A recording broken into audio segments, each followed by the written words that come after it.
Hey, Joe. Oh, Joe is connecting to audio. Joe is on mute.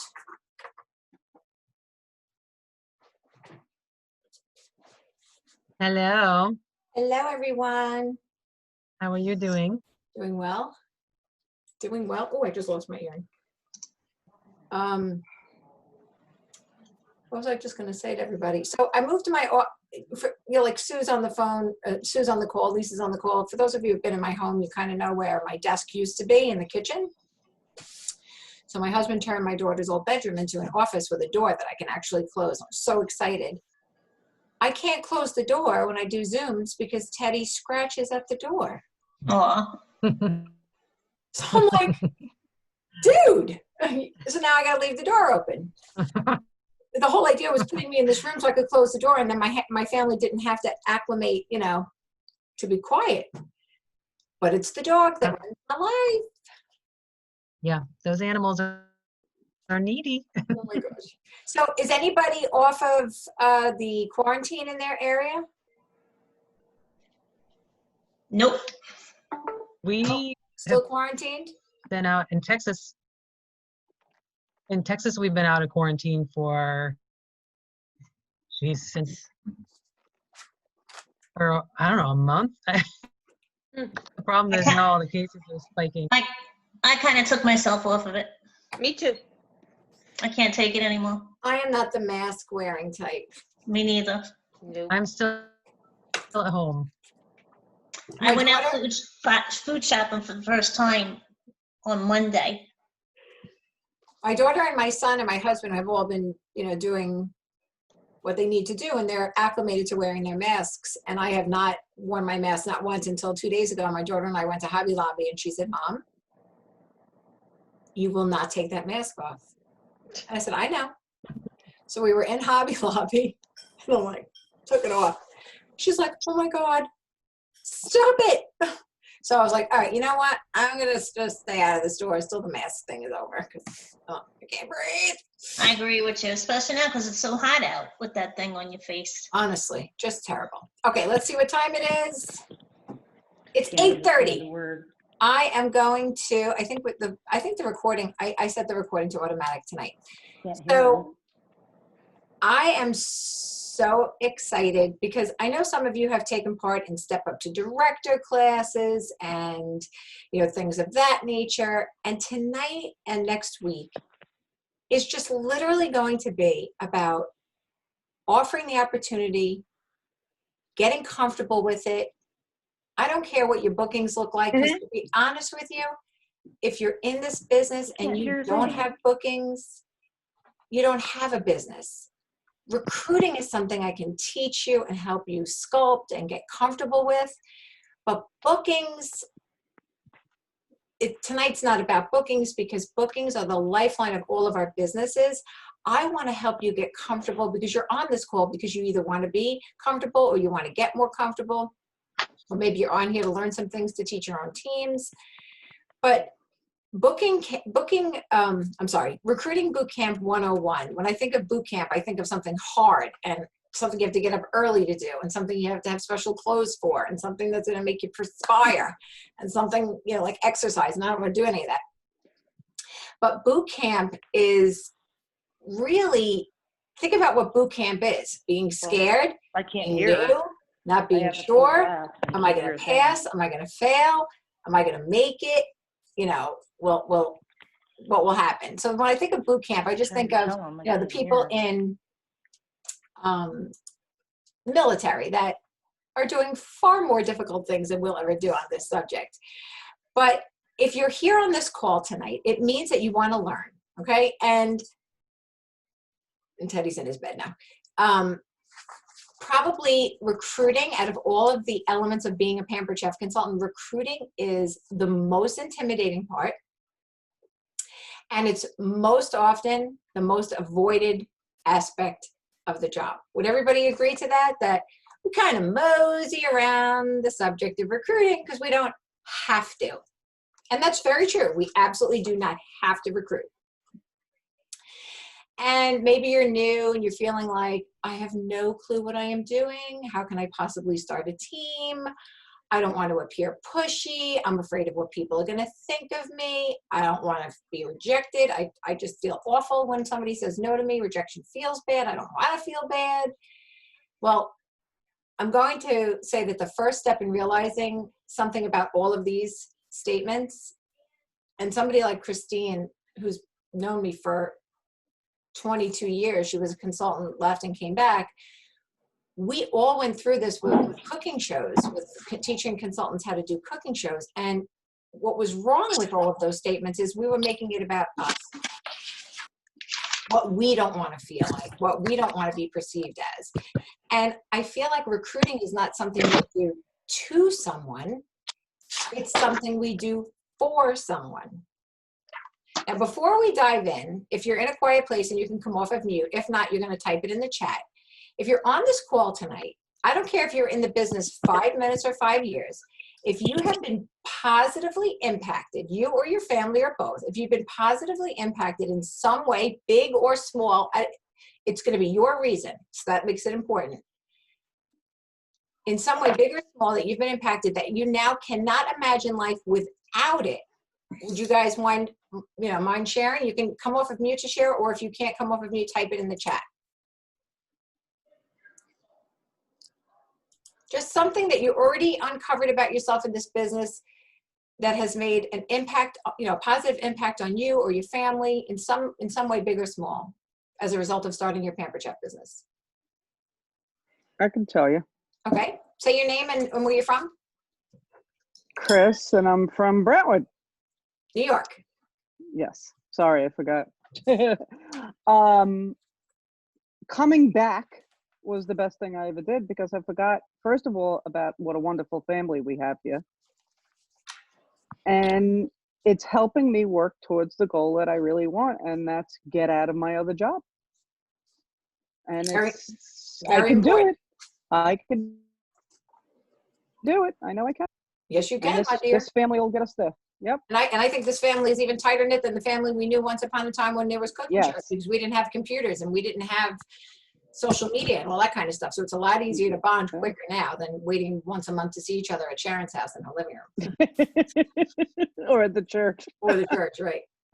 Anybody else thank you, Chris. Can anybody else share something big or small? Listen, I don't care if you say to me, I can afford to pay to get my hair done once a month. It doesn't matter how big or small. Has this business positively impacted you already, and you would really miss it if you didn't have it? I can say that this is Joe. Hello. I'm in Belton, Texas, originally from Binghamton, New York. I can say that being able to work from home has been absolutely amazing, and the flexibility of it is fantastic. That I couldn't agree with you more, especially now when it's mask wearing time. Thanks, Joe. Who else wants to share? How has your business positively impacted you so far that you really were like, wow, if I didn't happen to have this, I don't know how I would have this? I put it in the chat, Lisa. Oh. We had cuts across the board in my business that I do regular. And if I didn't have this, I don't know what I would have done, because it was just sprung on us, and I'm a single mom, and I don't know what I would have done without it. So thank you. You're gonna make me cry. And you know what's so weird is I say to people, even in great economic times, the floor can drop out on us at any point. We don't have control of things that are out of our control. So having a plan B, even when times are great. Yeah. Is so and now important. In my job, they were requiring me to go see people with positive COVID-19. And because of my health, so I'm sitting here going, okay, this is going to be my number one thing to get going, because I cannot be exposed like that. So it's just been a blessing, and I'm so glad. Thank you. And Annette and I met in a fundraiser that I held with someone that I almost didn't ask to host. So if I didn't ask her to host, I mean, somebody somewhere would have scooped all of you up at some point. I know that, because you're all scoopable. But you landed here in the order that you landed here in, and that's what I'm grateful for. Anybody else before we go on to the next thing? Is there anything else? Let me look in the chat now that I say type it in the chat. Annette, okay, she just told us. And Linda, I hope by now you can hear us. Okay.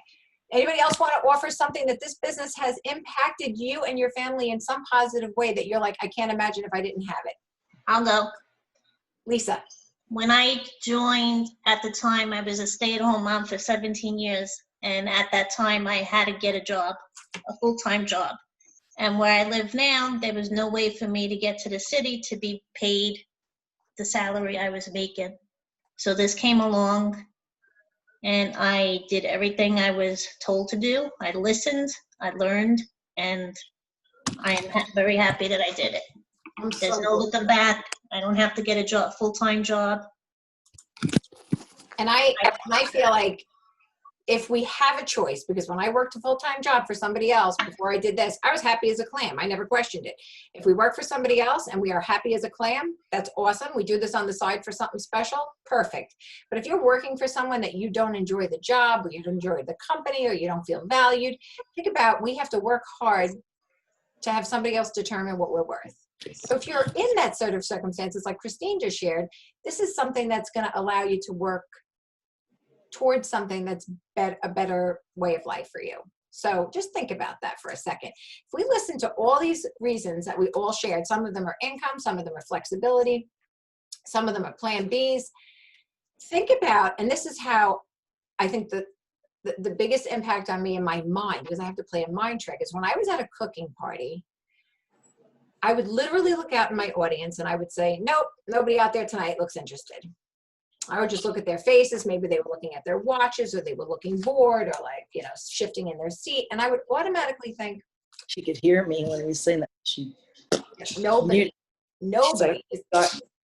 nobody's interested. I could just tell. And then wise Sharon said to me one day, you know what we really have to think about when we're looking into the faces of our audiences? And this could be virtually as well. We have to think about, we have no idea who's laying awake at night thinking about how they're going to pay the bills, how they're going to get the money for the rent, how they're going to pay for the kids' braces, how maybe they need new tires on their car. You know, how are they going to, maybe like my husband, he's going in for dental work tomorrow. It was $5,000. There are people that are going to be like, I need $5,000 worth of dental work. Where am I going to get that money? And dental work, cosmetic, and dental work necessity are two different things. And this is totally not cosmetic. He needed, you know, he was in a lot of pain. But when we think about how much money we earn from home doing Pampered Chef, right? And how we get to decide how much we make based on how many shows we do. Now think about if we had to earn that money doing a second job. Some of you have worked your tails off working retail at holiday time or adding extra hours to your already busy careers. You have worked hard probably for less money per hour than you would in an average Pampered Chef party. And like Joe shared, doing it from home, not having to leave home to do it, is an even bigger bonus. So a sense of pride, a sense of belonging, a family that you weren't born into, but your Pampered Chef family will come and rescue you. I don't care if you're in this business 20 days or 20 years. If something tragic happens to you, your team's going to step in, and we're going to help as much as we can. And you know, I'm surprised nobody mentioned this, because this was big for me in the beginning. It was, I didn't know I needed the recognition I happened to be starving for. You know, I don't know about you guys, but I was married and I was raising one child at the time, and I worked for State Farm Insurance, and I don't think there was ever a day that somebody fussed over me and put the spotlight on me and said, wow, look at the great job she did. And I had no idea that even people did that in the world. But along comes Pampered Chef, and people are clapping and hooting and hollering and cheering because I put in $2,000 in sales and making a big deal about me, and Pampered Chef sending me an email. And I did not know that I was so starved for that validation and that recognition. So I don't know if any of you can, you know, agree with me on that, but that's just something that I just think is the fuel that gets us out of bed the next morning when somebody thinks so highly of the job that we're doing. I think that's so important. Now, I want you guys to just type in the chat, what is your biggest why, your biggest why as to why you want to start learning to recruit or want to, you know, recruit more, or whatever the reason is. Why are you on this boot camp call tonight? You know, if it's for money, listen, I'm all about the money, so don't be shy about that.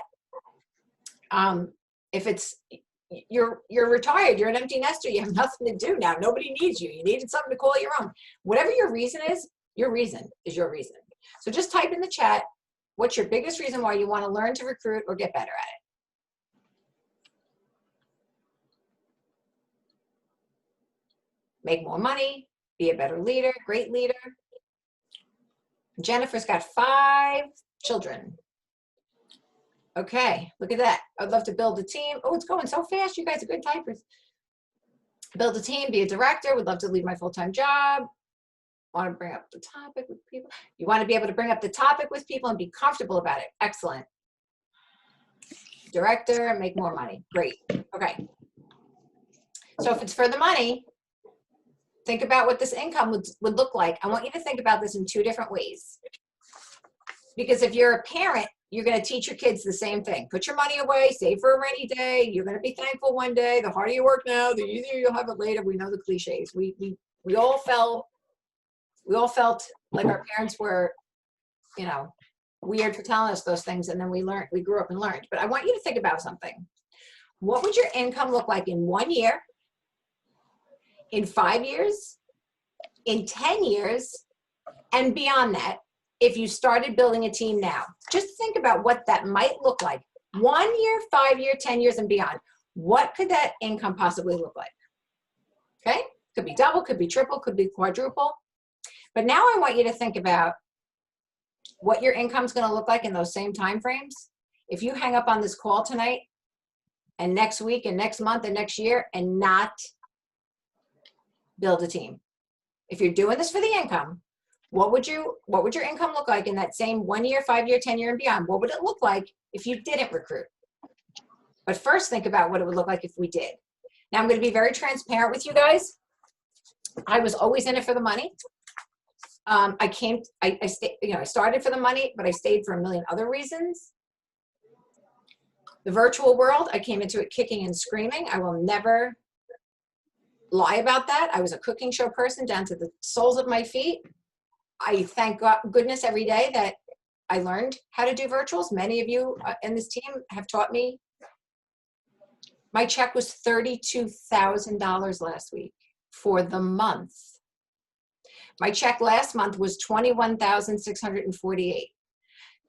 I had never earned more than $13,000 in any one month my entire career doing this. And $13,000 is no chump change either. $10,000, $6,000. What, you know, sometimes people think $6,000 is a lot of money. Some other people think $6,000 is nothing.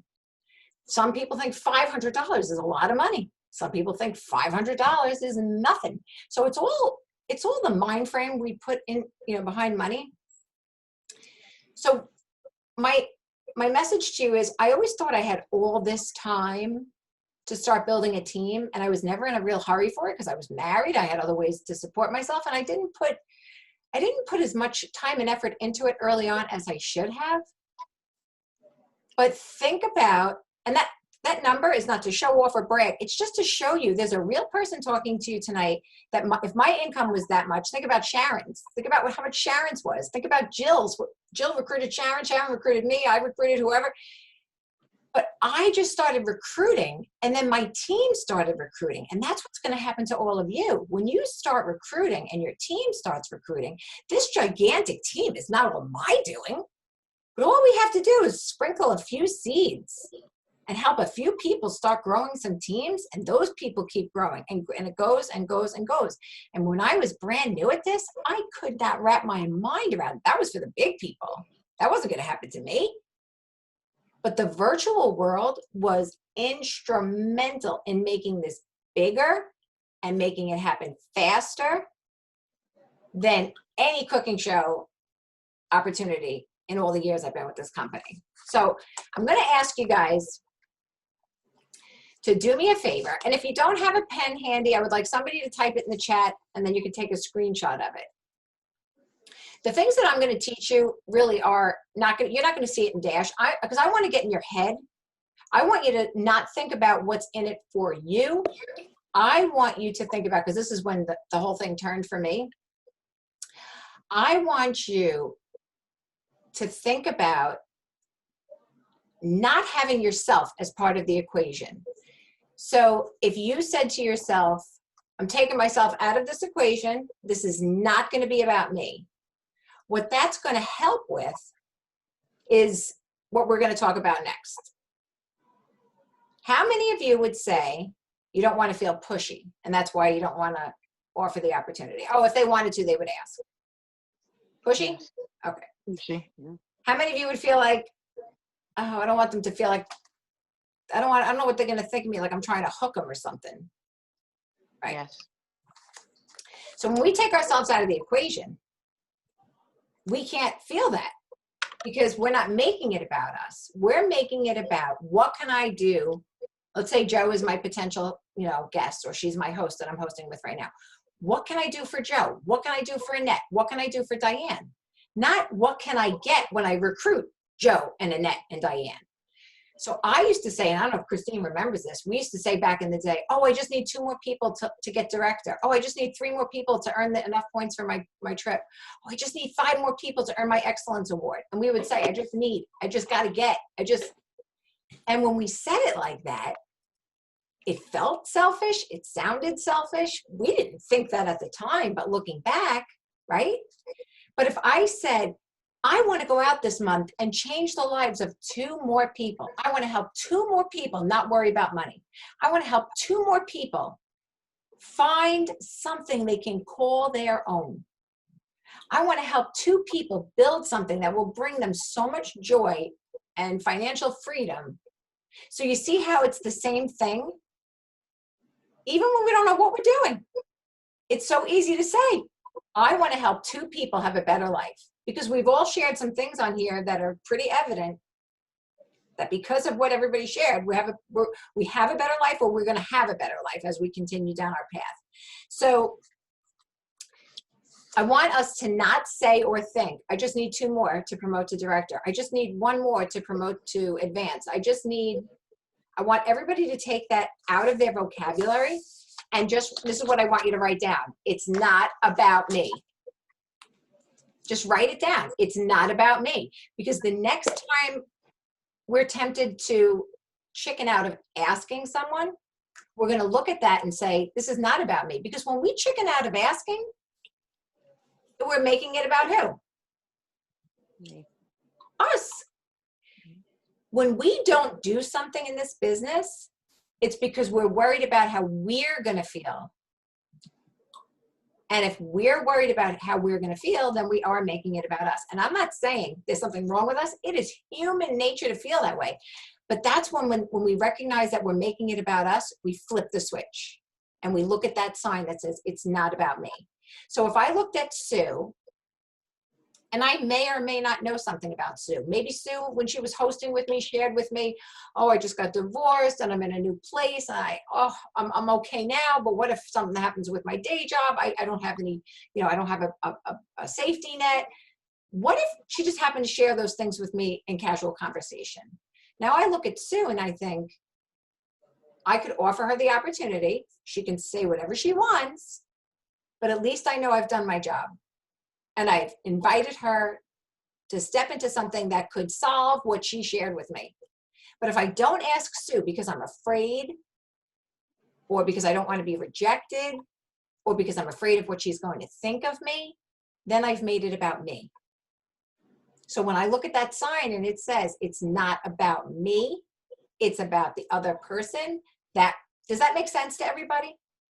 Does that kind of help us get over ourselves a little bit? Okay. Yes. Okay.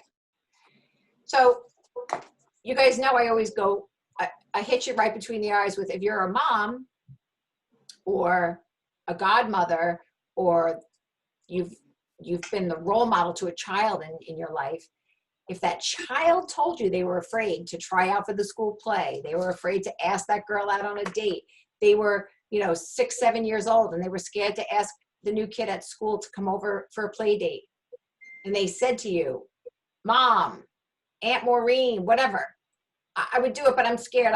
What if they say no? What kind of advice would we give out? That's a rhetorical question because we all know what we would say. So if we're asking them to take a chance and be vulnerable, we have to take a chance and be vulnerable. Now, back in the day, we used to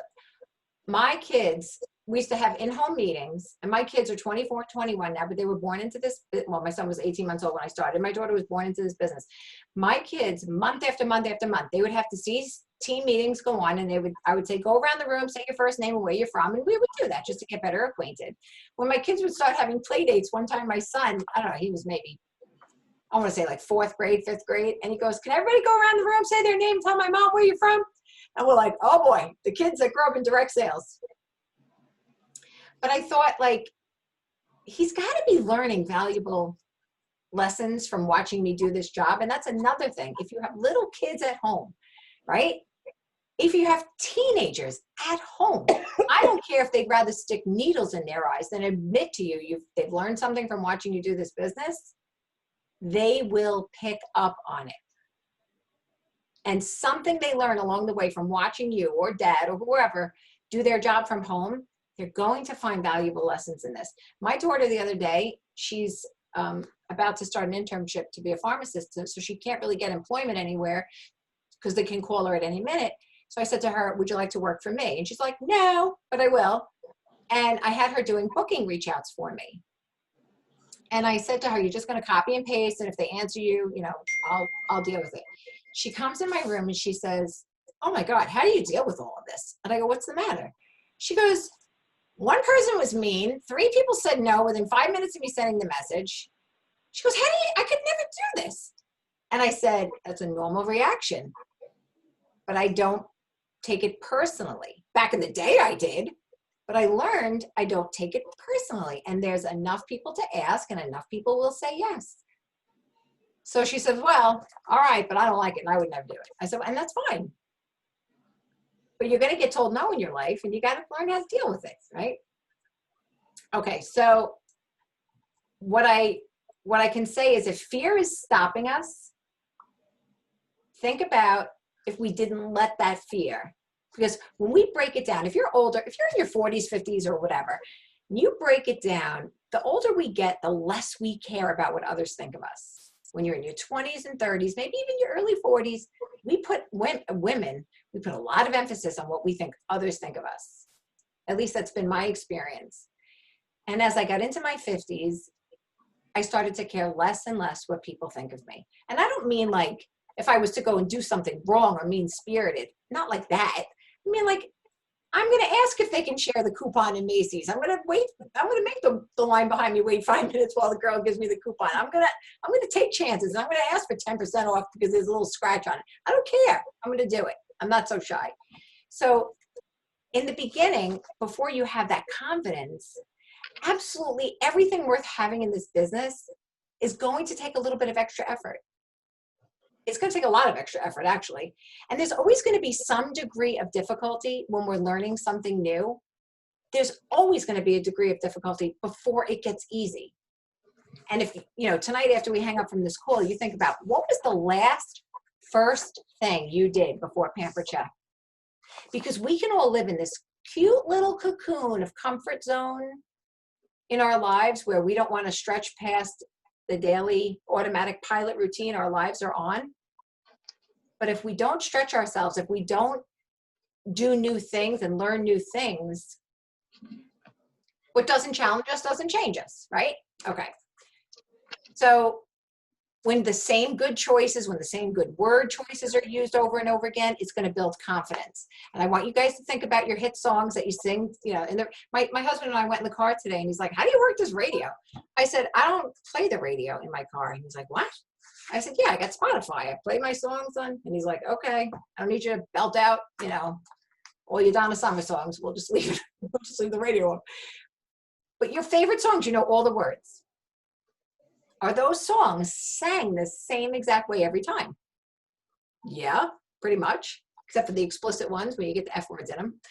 But when we teach you how to ask and offer the opportunity, I want you guys to stick to the same word choices over and over. And why is that? Because you get better at them. The best sofrito maker in the house, Angelina said, you're going to get better at them. Well, the same thing with the booking words. Sometimes I get a consultant that says, oh, I got your words, but this is what I used. And I will have that work out for you. It didn't.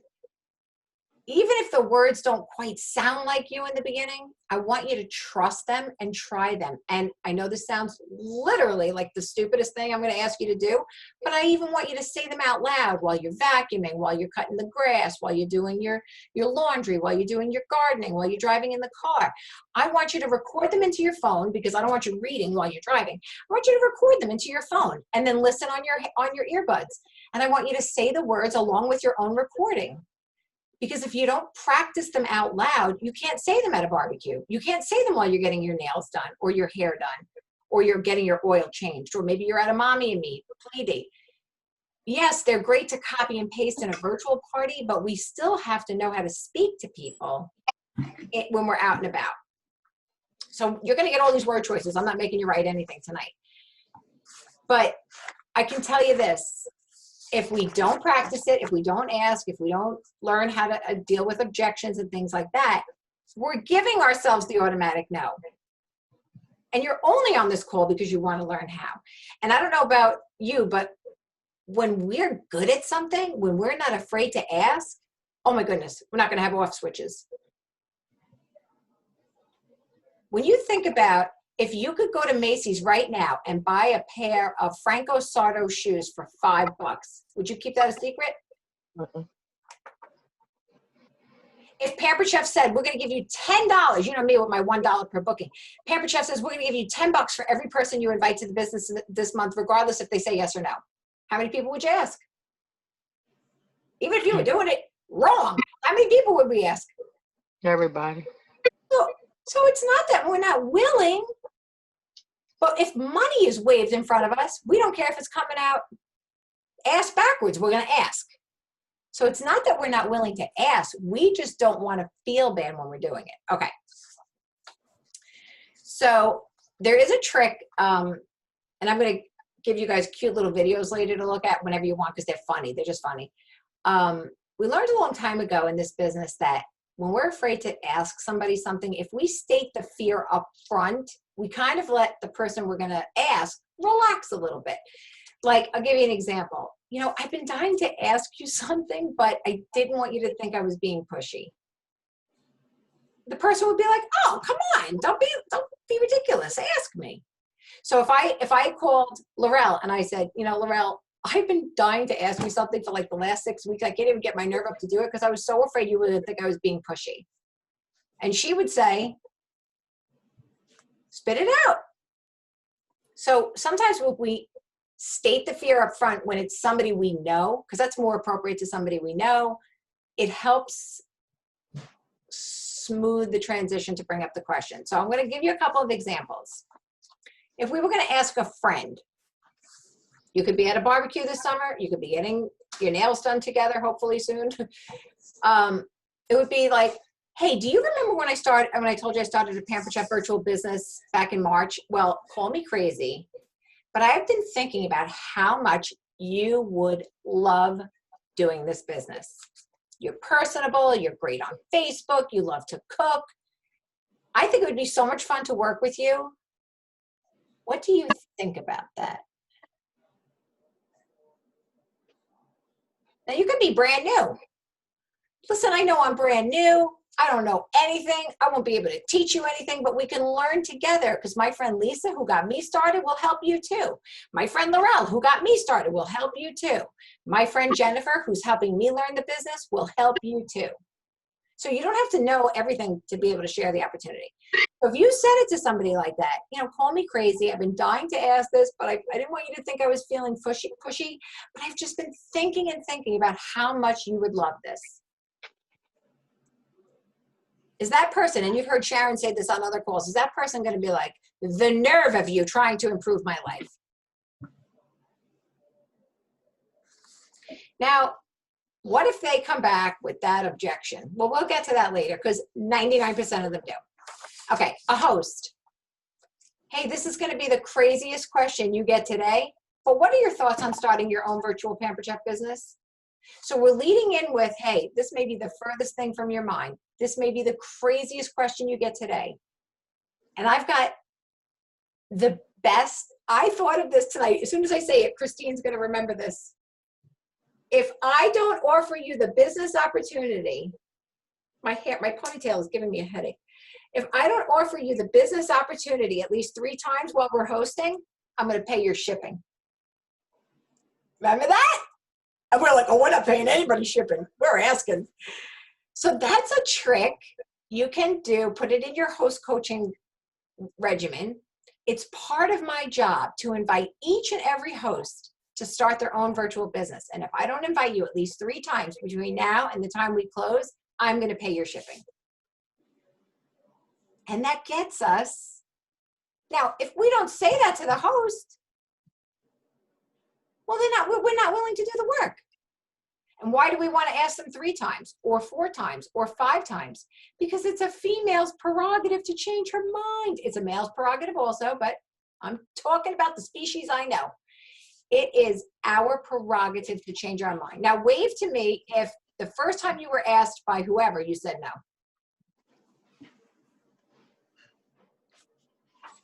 Okay, so the first time you were asked, you said no.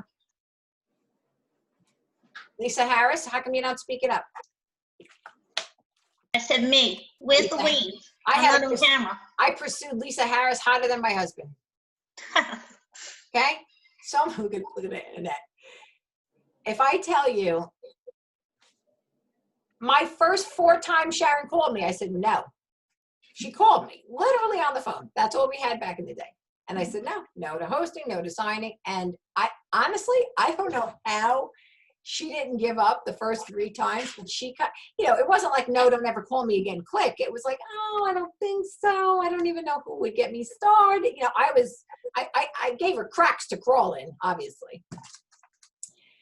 And when we think about the scariness of being told no, what's the worst that can happen? Thanks for being honest. I just wanted to be sure I asked. So when you do these word choices over and over and over, so here's one thing. So if you're not going to hold yourself accountable, because I was like, oh my God, I can't wait to tell them that.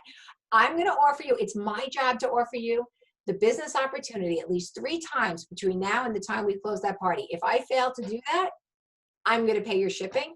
I thought that was a great way to keep us all accountable. Again, we're talking about how to ask. We're going to get to objections when we're done asking. How would we ask a guest? Thank you so much for being such a rock star guest on this party. You're actually making it so much fun for me. Craziest question you'll get today. What are your thoughts on starting your own virtual business?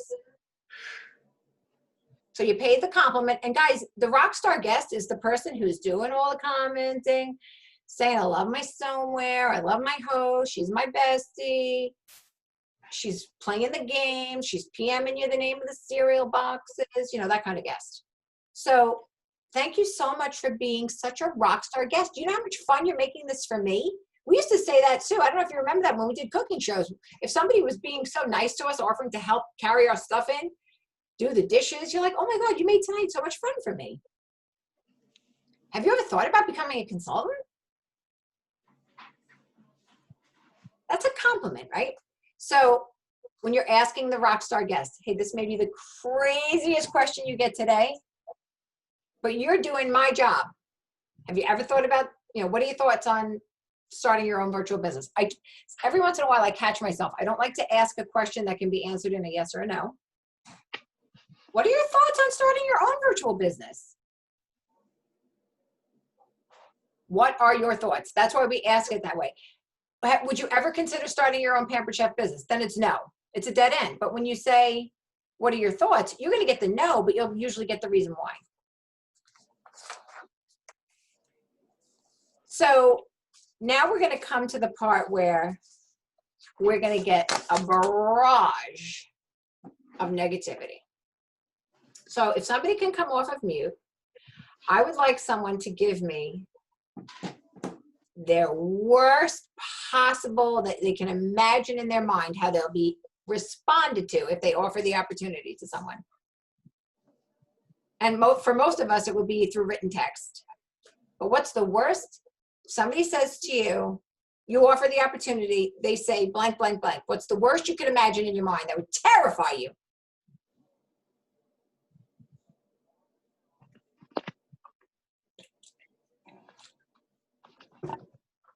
No one's scared?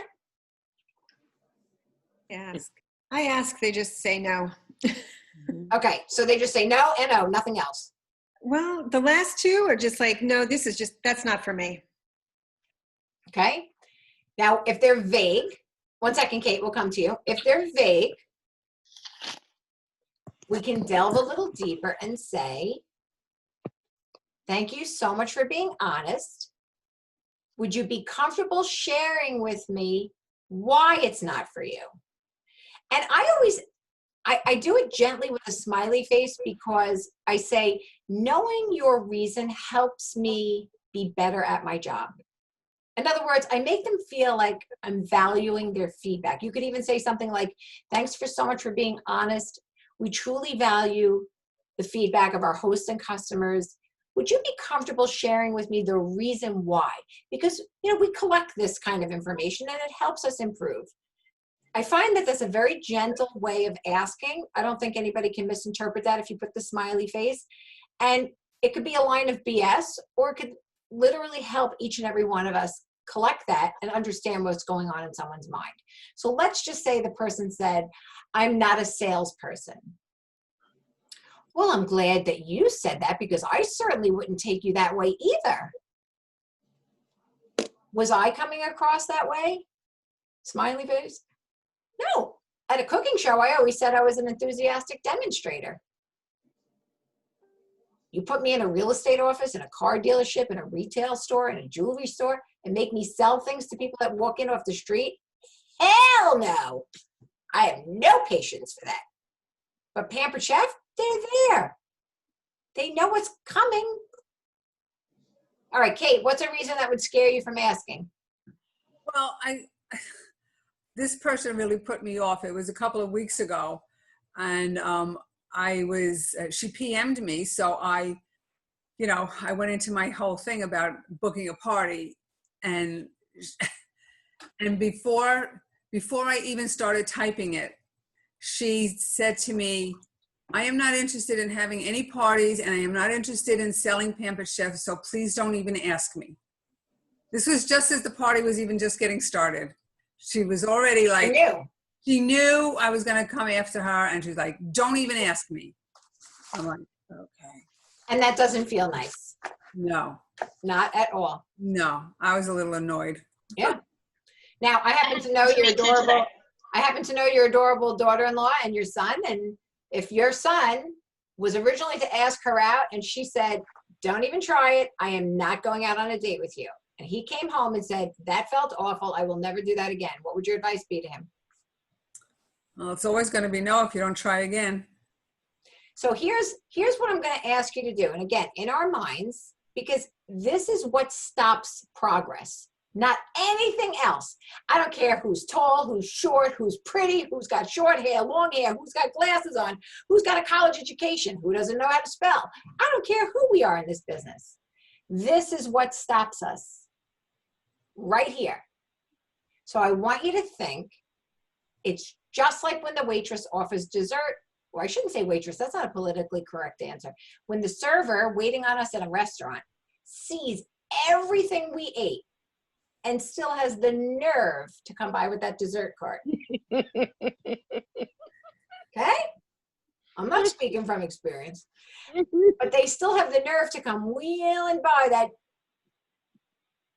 tonnage of cheesecake on the cart. And they're like, you want any dessert? They kind of know. We might say no, right? We might. They're not going to go crying back in the kitchen going, ah. So when we get somebody off-putting, somebody who cuts us off at the chase and says, don't even ask me, I'm not doing any of it. I always kill them with kindness. And that's what I was trying to teach my daughter yesterday. I said, I am going to be so nice to her. She's going to freaking soil herself. She's not even going to know what to do. She was so mean to me. She was so mean. This girl goes, to be honest with you, I got to tell you, the answer to She goes, to be honest with you, I would never book with you. I was not impressed with your party and you took too long to answer my questions. Ooh, why don't you say what you really feel? Ooh. And then she said, I used to sell for XYZ and I was a lot quicker at it than you ever will be. And I was like, Oh, that's horrible. I'm like, operative words being used to sell. Wow. But here's a person, and sometimes I'll send these to Lisa. If she has a bad one, she sends it to me, I'll send it back to her. She's like, oh my God, I can't believe. And I said, we have to feel sorry for these people. But Kate, going back to this response, when we think about the most awful, off-putting rejection, if we let that person stop us from asking the next person, we have given that person way too much power. Mhm. Think about how much power we're giving the person who just said no to us. And I want everybody, if you've never asked, I want everybody to think about the meanest, most off-putting no you could possibly get from someone you know, from someone who's a stranger, like the one I got. I wasn't impressed with your party and you took too long to answer my questions. If I was new, I would have started crying. And I had that done to me. If you've ever done cooking shows, you've had somebody kind of rattle you, right? Christine, oh my God, we had people tell us, I can't believe you tried to pass that over as a recipe tonight or whatever. There were times where we went home and my husband would be like, screw that bitch. You don't need her. When you think about the people in their adult lives that say something unprovoked that they know will bring a little bit of doubt, like what was the person trying to accomplish by beating you to the punch or saying something mean? These are the adult bullies that can walk amongst us in life. These are the kids in second grade that stole your lunch money. They're now walking among us. So with this person who said, I wasn't impressed with your party, listen, if I had done a really crappy job and she was asked to fill out a survey, I would expect her to be honest. To be honest with you, I would expect nothing less. If I did not deserve any praise, I would expect her to be honest. But what was she trying to accomplish by saying, I wasn't impressed with you? She knew she was never going to host with me or talk to me again, so why try to ruin my day? She got the wrong person. What'd you say back to her? I am so sorry that you felt that way. It was certainly not my intention to not impress you or let you down. And I looked through, side note, I looked through our private message feed, guessing this, cereal box game, whatever. She sent me a picture of her batter bowl. She was like, what is this called again? I saw I answered every question in the private mode. So when I said to her, I am so sorry that I let you down. It was certainly not my intention. And as far as not being able to answer your questions, I looked through our history of conversation and I couldn't find where I missed the ball. It must have been in the party and possibly I possibly wasn't tagged. And that's the only reason I can come up with. But again, I am so, so sorry. And I thank you for being honest. Make it a great day. Oh, did you recruit her? Yes. In my mind, but in my mind, Let's meet her. but in my mind, I'm thinking, what a miserable person. Like, if we do something to deserve somebody's criticism, that's one thing. But, okay. So going back to. Can I jump in? I'm sorry. I'm so sorry. And I don't know if I'm doing this right. You are doing it right. Okay. So I had my friend who joined as a consultant and she's not really ready for the business. She kind of did it for the consultant kit, which is under. She's a kidnapper? Yeah, the kidnapper, yes. And so her best friend and her mom had parties from her party. So I offered her those parties and she said no. So her best friend is now a consultant under me and her mom's party is coming up on Monday. And I just offered her, I said, getting so excited about your mom's party starting on the 22nd, I wanted to reach out to you to see if you wanted to host her party and start your business.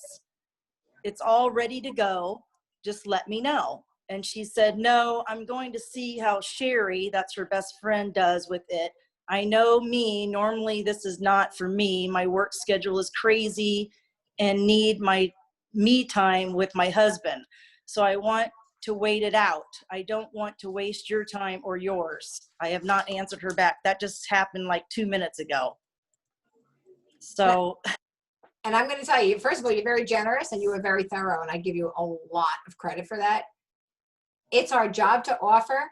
It's our job to help people overcome an objection if they feel that there's a little wiggle room for that. But it is never our job to try to talk someone into it. Right. We cannot want it more for the person than they want it for themselves. Right. Yes.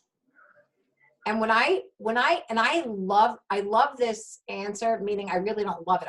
I just love that people say, I'm going to wait and see how Sherry did, because we all come into this with our own enthusiasm and talent and time, and we're not all on equal playing fields. Some of us may need it more than the other person. So we are never the only person we are in competition with is the person looking back at us in the mirror. That's the only person we have to answer to and compete with. So when someone says to me, I'm going to see how she does, that's like putting two people in an Olympic event. They're the same weight class, they're the same talent, they're the same athleticism. Then they can compete. But you're putting two people in a business and ask to see how they'll do. That's crazy to me. Right. But anyway, you did it the right way. And every time someone says no, we're going to say, is that a no, not ever? Or a no, not now? And that should be great for the booking, for the recruiting, what have you. Because we see the word no, and we think it's the end of the road, where it just might be a speed bump. And I think all of us have, if you haven't come into this yet, you will hear, oh no, I just mean no, not right now, because, I'm a nurse and I'm working nights, and, catch me at the end of the summer, blah, blah, blah. Or my son's getting married, or my daughter's having a baby. So we can, so the word choices that you hear me say over and over and over, are you comfortable with me checking back? What does that look like for you? She says the fall. I don't just say the fall. The fall's from September to November. What month in the fall? October. Would you like me to contact you in the beginning, middle, or end? And what's your preferred method of contact? Would you like me to message you here on Messenger? Or is there another way? Text me. I'm barely on Messenger. So when we get a little thorough, we get in the habit of being thorough, it gives us the confidence. Because when we use words like, oh, can I call you in the fall? That to me, a little bit like nails on the blackboard. When someone's going to wrap, that makes me feel like someone's going to wrap their, well, why don't I call you in November? Let me do it with the real Long Island. Why don't I call you in November and we can talk about it then, right before the holidays? I bet you're going to need Christmas money. No. I would say, Laurel, thank you so much for being honest. I just wanted to be sure I asked, and I'm glad that I was able to answer your questions. Are you comfortable with me checking back? Yeah. How can that ever be perceived as pushy? No, I would prefer you didn't. I'm so glad I asked. Right. Pushy is when we go past the person's wishes. That's pushy. If anybody else has a different definition of it, I don't know. But if somebody says to you, Maureen, are you comfortable with me checking back? That sounds and feels a little different than, Maureen, can I call you back in October? And to some of you that maybe to your ears, it may sound no different. I just feel like when someone doesn't give me a choice on whether they're going to call me back or not, I get like, get off me. Get off me. My daughter and I, we walked into Raymore and Flanagan the other day, the outlet. She's like, Ma, 6 people were on top of us. They're like, I go, first of all, they're supposed to do that. They're supposed to say, here's my card. If you have any questions, I'll be, milling around the store. Please come and ask me. They're supposed to do that. People appreciate the help. What they're not supposed to do is follow us around and drop breadcrumbs. That's pushy.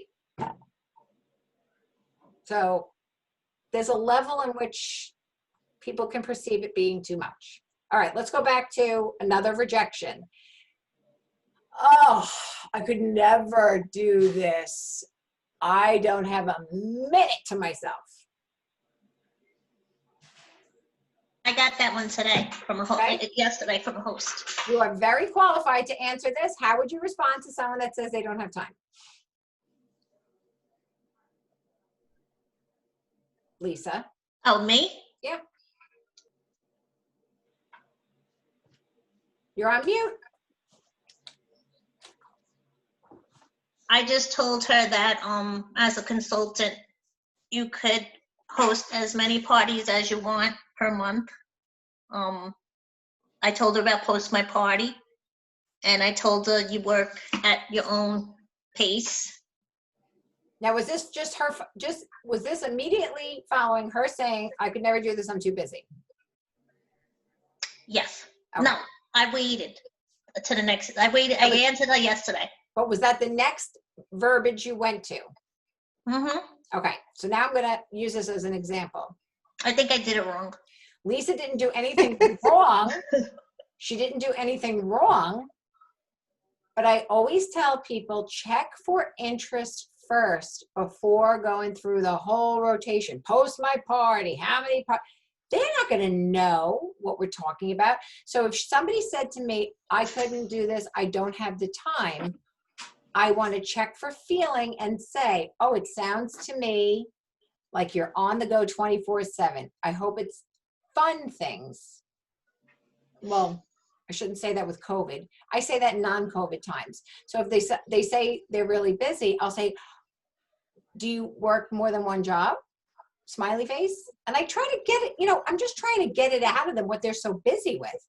And then I'll say, it sounds to me like you might be interested, but you have absolutely no idea where you would fit it in. Is that right? Or, thank you for being honest with me. You're certainly not the first to share how busy their lives are. If you weren't concerned about how you would squeeze it in, would you be curious about learning more? Now, I can rattle these off because I've been doing it longer, but these are all going to be words in a document I'm going to give each and every one of you, and you're going to copy and paste when it's a show. You're going to say them out loud. I would love for you guys, I know it sounds silly, but when your family's not listening to you and they won't make fun of you, I want you to record them into your own phone. Just record them into your own phone. And when you're walking, driving, cleaning, gardening, put your earbuds in and listen to it over and over and say it out loud with your own voice. Because if our mouths don't hear the words, if our mouths don't feel the words, it's like exercise for your lips. They have to, it has to sound, because I guarantee you it's summertime now. We're going to have to leave the desk and talk to people. We're going to have to leave the desk. Lisa, So Lisa, before you go there, I just want to say, I would always say to them, thank you for being honest. I would check for interest. If you weren't concerned about where you would fit it in or how you would fit it in, is it something you could be curious about? And then if she says no, well, you didn't have to go into the whole rest of it. You know what I mean? Well, I knew she was interested because she was my host and she filled out my Google form and she said maybe. And then she commented on the apron post. So I was talking to her throughout the party. So I knew she was interested. And then when the final step, when I asked her, when I was getting ready to close out the party, I asked her if she was still interested. And that's when she told me yes, but she doesn't know how she's going to fit it in. All right, so I knew she was interested. Okay. So it's a little bit different. But if the person's going to just be very, you don't have all this backstory stuff, if you don't have the history of the conversation. So if somebody said to me, well, how do you run several shows a week? Then I would say, we have a little secret. We have a third-party posting service. That's it. Not anything else. We have a third-party posting service. We load the show and off it goes.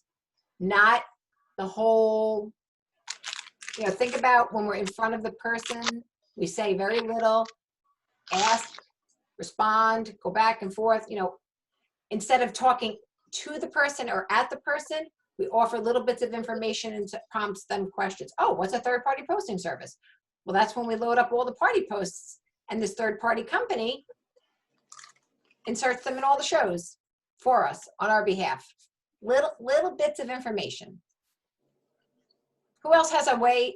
Who has a response from someone they'd be terrified to read or hear? And Kate, did that make sense to you? We can't give that person that said no to us the power. No, it made sense. It made sense. And I really didn't. I was just so taken aback by it, you know? Right. Yeah. You're like, oh, she's missing her charm classes again. Yeah. Right? But when you think about anybody, whether we know them or not, sometimes it's harder to swallow when we know them or we're related to them. We do it in such a way like, I couldn't help but think what a wonderful consultant you would make because. Well, thank you for being honest. I just wanted to be sure I asked. That sounds better than, okay, thanks anyway. I'm good. I don't know what you're so good about. But when we think about not asking because somebody said no, giving them that kind of power that it stops us from going forward, that's giving them way too much power. I have another question. I get responses sometime when they don't answer you, and then I follow up, and then they say to me, yes, I saw your message. What do you say to that? That's it. They saw the message. Yeah. And I get that either or, if I'm asking them to host or the recruiting. And if they don't answer me within the 24 hours, I send the follow-up message. And then I said, just check in to see if you saw my last message. Blah, blah, blah. And then they write, yes, I saw your message. Okay. So you don't say, no, I'm not interested, or I'm interested. So then how do you respond to that? I don't think I've ever gotten, yes, I saw your message and that's it. It would be, yes, I saw your message and I'm not interested, or yes, I saw your message and you can check back with me, or yes, I saw your message and. I get a few like that where they just say, yes, I saw it, and that's it. I would just say, so then I can set you up for the 24th or the 31st, which works better for you. What about if it's the recruiting message? Then what do you say? I would have to say to them, so what are your thoughts on this? That's what I did. Okay. And if, so then I answer right. And listen, and if they don't answer you after that, honestly, they're rude or they got something going on in their life that I cannot compete with. And I used to tell myself, maybe our husband's being mean, maybe her boss just fired her, maybe she found out she's sick. I try to think about something that is not directed at me. Yeah. Maybe her world is so clouded right now. Yes. That I am not in the picture. And that's it. But when I give you this Word document, I'm begging all of you to try it for this week's batch of parties. You put it in your host coaching document immediately. If I don't offer you the opportunity to start your own virtual Pampered Chef business, because it's part of your host benefits. And remember, you'll hear me say this. We'll tell them they earned the free. We tell them they earned half price. We tell them they earned 60% off. We tell them they earned a year-long discount. We tell them they earned booking perks. But we conveniently gloss over the kit credit. It's part of the host benefits to inform the host that should they decide to start a virtual business, they can use up to $50. It's $25 or $50. So if you're looking at the host benefit chart, what's the minimum party they have to use a $25 kit credit? 150. A minimum party is $200, but what is the first one? Huh? Is it $300? It's $300. For a $300 party, they earn $35 in free. And for a $50 kit credit, they have to have a $400 show minimum. So it's either 25 or 50. But I don't say it like that. I just say you can use up to $50 of your free product value that you earned starting with a $300 show. That's all. Because if we don't tell them that, it's like not, again, play a game with ourselves. If I don't tell them about the kit credit, then I might as well not tell them about the free. But I'm promising you right now, think about 5 shows a week. You ask 5 hosts 3 times. You ask 5 guests at every party. Pick any 5 guests just to say, hey, call me crazy, but this is something I must ask you. What are your thoughts on starting your own virtual business? This could be people that haven't even ordered. They're just private messaging you with the games or to earn tickets. I was just going to ask you that, because how are you asking them if you can't private message everybody? You're getting people to whoever private, I'm not saying I ask everyone, because I certainly don't, but if the people that you're having conversations with in private message are talking about Cocoa Puffs and Hershey bars, you can ask. And again, it's about relationship building. How are you enjoying the party? How do you know the host? Are you a fan or a first timer? It's not like sex on a first date where we're just going. No, I know, but I don't really get people to private message me unless I have a question about their order. Oh, we got to change that. I have more people private message me on my business page than my social life. And they'll private message me if they have a question, but you got to have posts that I've tried that, but for some reason they never message me the answers. Maybe it's just a freak thing, but. So will you do me a favor on your own time? Send me pictures of the posts in your template that require a private message answer. Okay. And then we'll see what we can do. Okay. Another one is if you give out tickets for a prize. We all know I give out tickets, but I give out no prize. It could be, you want to earn 25 tickets? Send me a private message saying, oh my goodness, I'm having so much fun at Kate's party. Can I interrupt? Sorry. Who's that? The same girl that just said that she didn't want to be like host her mom's party. In the same message, she said, I had a couple people ask me who won the raffle with the games, etc. I said I would ask. And I did unfortunately never post anything about that. You don't have to, just pick somebody at random and stick a season's best in the mail. Right, exactly. That's well, it. I did do that for her aunt, because her aunt called me and said, can you order for me? Because I don't really know what I'm doing. And she said, I'm not really good on Facebook on answering doing the games. I said, oh, I'll send you a cookbook. No problem. Whenever, the reason why I don't add a price to someone's order is because I can't. I'm in a direct ship pilot program where I don't get any access to the customer's orders to edit them or add to them in any way. It goes right in. Right. So when I'm called out on it, occasionally I go, oh my goodness, I can't believe I forgot to post it. I quick pick somebody and I send a season. Exactly. Right. I don't care.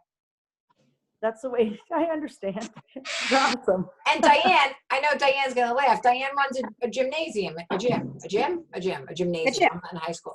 And she told me one time, she goes, a lot of the businesses that you see run these, get a free membership, we give out a class.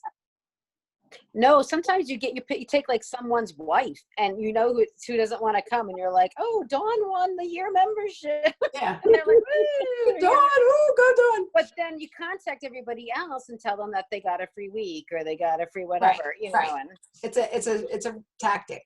But if you're called out on it, if you did promise, listen, if you're super Christian out there and you don't want to lie, count your tickets, do your thing, give out your prizes.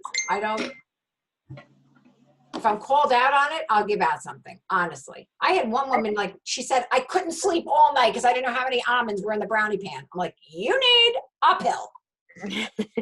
She literally said, I couldn't sleep all night because I didn't know how many almonds were in the brownie pan. You got bigger problems than my almonds in my brownie pan. So here's the thing. If you were at a carnival this summer and you had one game and it said one ball for $1, and the next guy next to him, 10 balls for $1. Which one do you have a better chance hitting on? 10. If we hold ourselves accountable to exercise, if we hold ourselves accountable to asking, if we hold ourselves accountable to drinking water, whenever we hold ourselves accountable, The more we do it, the more hits we're going to get, the more comfortable we're going to get. If we try to do what we're trying to do once this week and then we don't do it again for 3 more weeks because that felt awful, we're not going to get good at it. But I want you guys to think about, not about the money, not about how it's going to benefit you or your family. I want you to think about someone somewhere is laying awake tonight needing what we have. Even if it's not what you want, someone needs something somewhere, and it's just selfish of us not to ask and just know going in. It's not, people aren't going to be like, sign me up. I'm ready. I was born to party plan.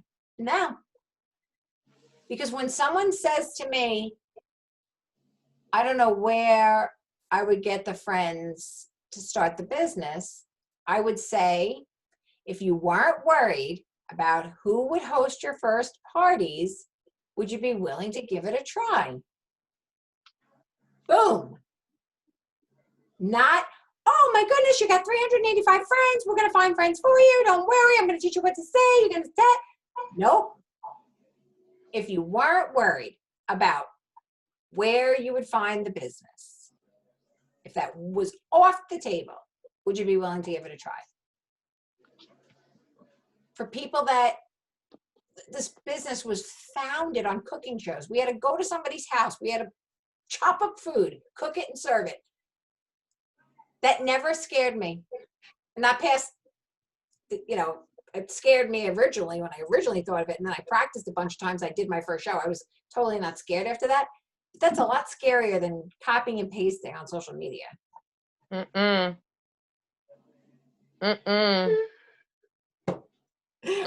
except for Angelina, she'd rather be in her house. I'd rather be in a house. Social media and me are no good. Well, you match your curtains and your outfit match tonight. Yep. You're suited for social media because you dressed for it. Well, as soon as COVID's over, I had somebody ask me if they could sign up on my team the other day. She's not on Facebook. But she was so excited. And I was like, I wasn't on the phone with her, but I'm sitting there going, I don't even know how to answer this girl. What are you excited about? We can't go anywhere. We can't do anything. You have no Facebook. Calm the freak down. Where are you going with this? I don't know how to help her. Zoom.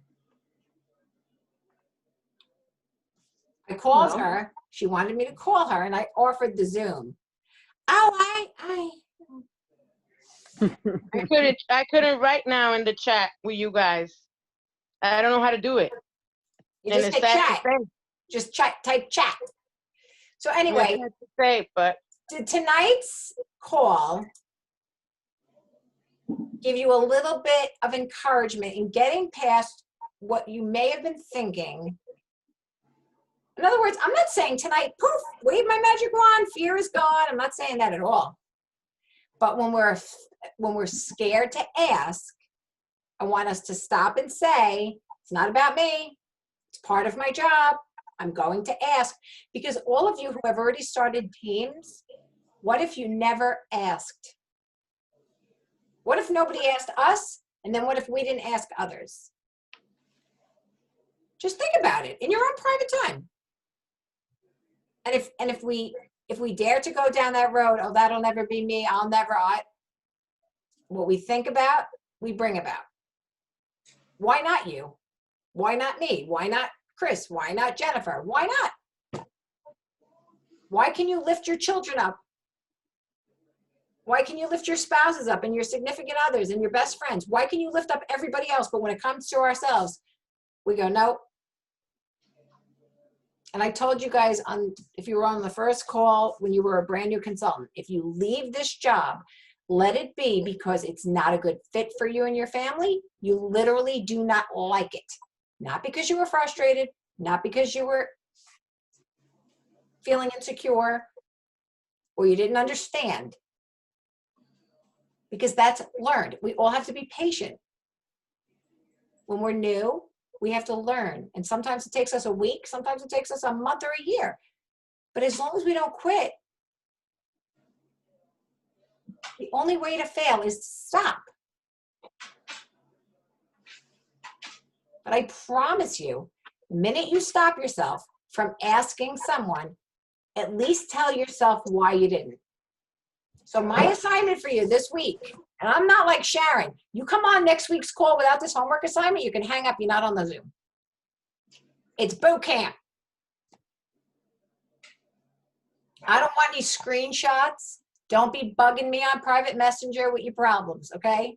You're gonna ask 10 people this week. I don't care if they are in a show, outside of a show. I don't care if you haven't spoken to them in 30 years. I don't care what the situation is. 10 human beings, 18 or over, you're going to ask them.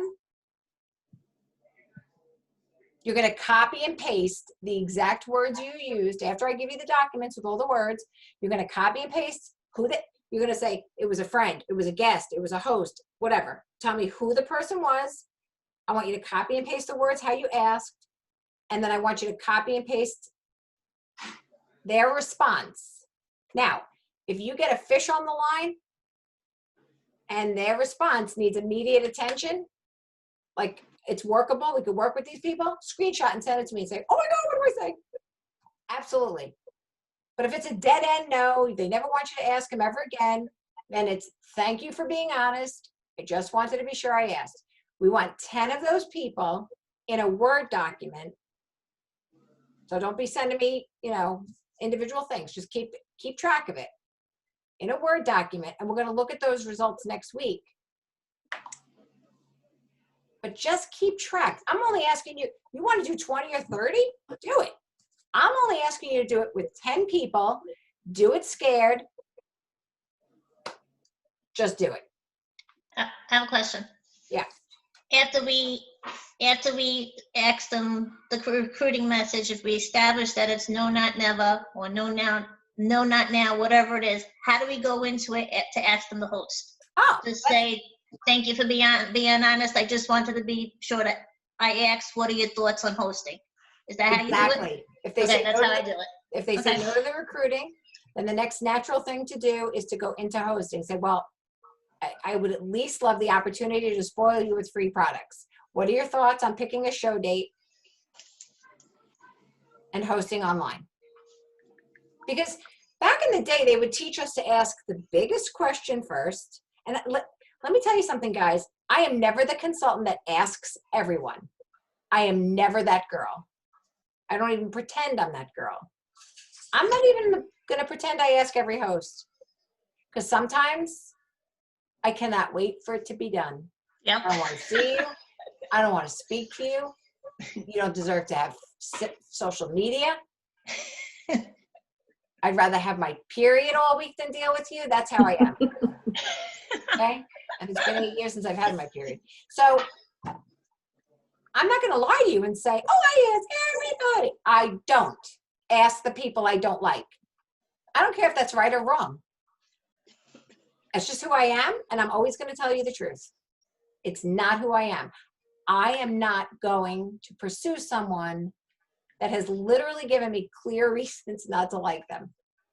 I'm not like, oh, I don't like her hair, or I don't like her taste in music. I don't mean like that. Like if she's literally not done the bare minimum. And that might be right or wrong. And that doesn't necessarily mean that's what you would do. You may ask everyone like them or not like them. That's your choice. But we want to ask enough. Did Jennifer Becker cut that cute hair? Oh no, she's got it in a ponytail. You want to ask enough people to get enough results. All of you that strap on your sneakers and go running every day. You don't run 8 hours a day every day of the week. You do it enough to get what you want out of it. But 10 people, and it should feel awful while you're doing it if you've never recruited. So I'm going to put all the words in a Word document. I'm going to put them on Goal Getters. You have until next Sunday to let me see this Word document, because then I'm going to have you send it to me the night before. What's today? What did I say Sunday? What the hell is today? Wednesday. Oh my God. Before next Wednesday.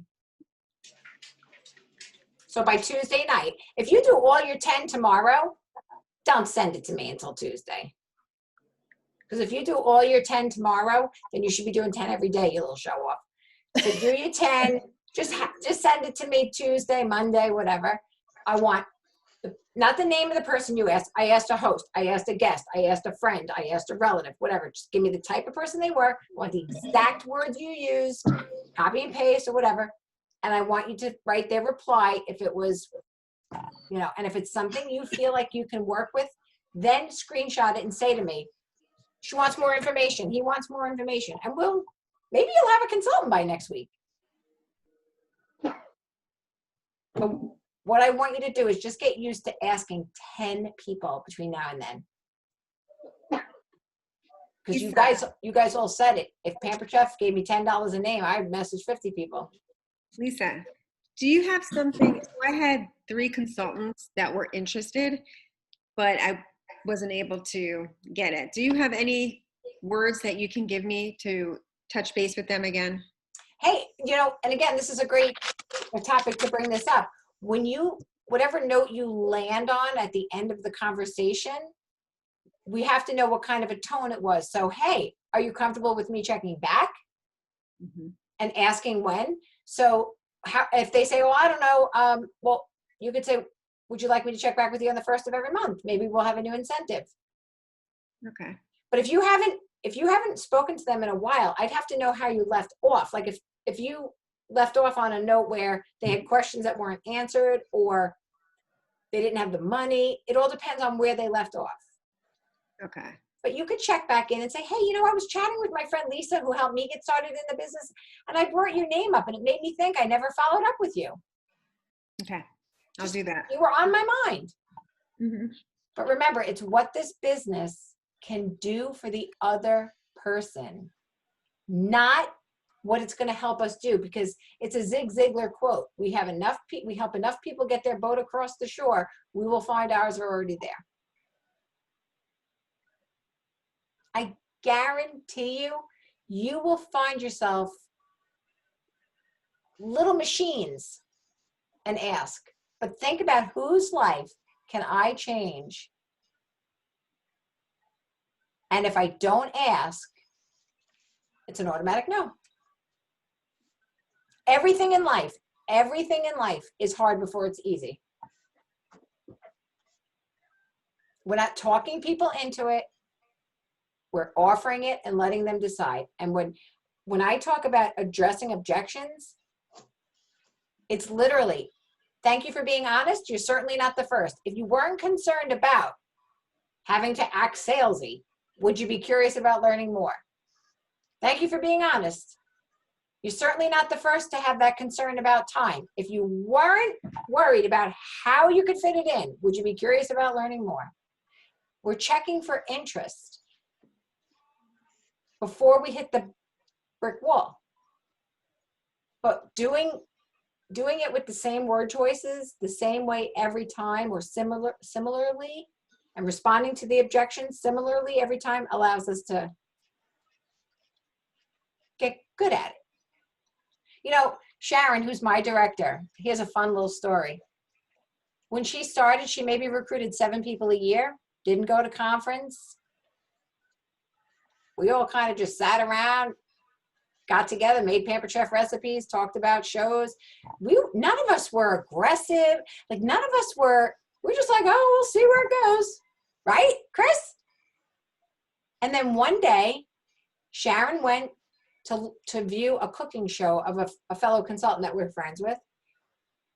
And this consultant was like, she's like a puppy. You just can't look at her and not smile and be happy around her. And she was like, every time I go into someone's home, it's a fresh slate to change someone's life. And she just looked at it like, why wouldn't I ask? I have the power to change her life. And Sharon was like, and that's how it all started.